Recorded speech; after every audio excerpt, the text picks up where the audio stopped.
ও যদি ভাগে এই স্বৈরাচারী হাসিনারে কোলে নিয়ে ভাগতে হবে এই দেশে। আমি ইন্টারন্যাশনাল রাজনীতির কথাই বলবো।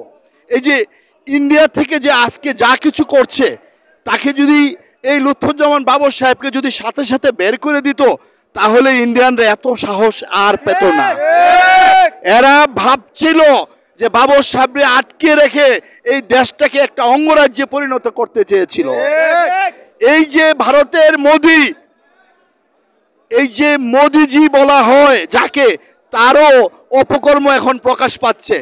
এদের এও টিকতে পারবে না। ও যদি ভাগে এই স্বৈরাচারী হাসিনারে কোলে নিয়ে ভাগতে হবে এই দেশে। ইন্ডিয়াতেও সে টিকতে পারবে না, অন্যায়কারী কখনো টিকতে পারে না।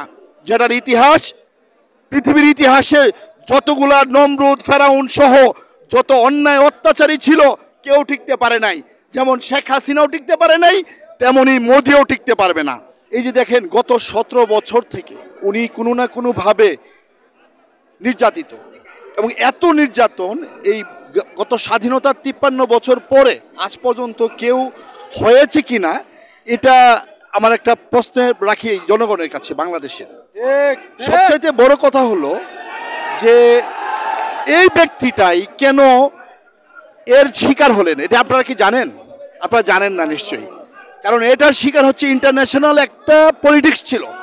এই ভারতের যে এর মাধ্যমে উনি এসে আজকে জেলে ঢুকেছিল, এবং এই যে স্বৈরাচারী হাসিনা তারকে যে প্রটেক্ট দিত, এই যে এই ভাবেছিল, হাসিনাকে বুঝিয়েছিল যে এই ব্যক্তিরা যদি বাহিরে থাকে তাহলে ইন্ডিয়ার 7 সিস্টার থাকবে না, ইন্ডিয়ার ক্ষতি হবে।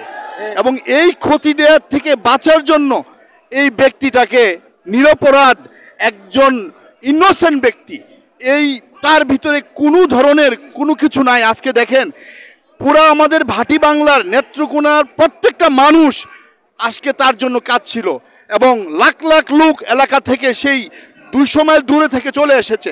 বাংলাদেশে কি এমন কোনো নেতা দেখাতে পারবেন যে সিঙ্গেল কোনো নেতা এত তার লোক আছে? দেখাতে পারবেন না।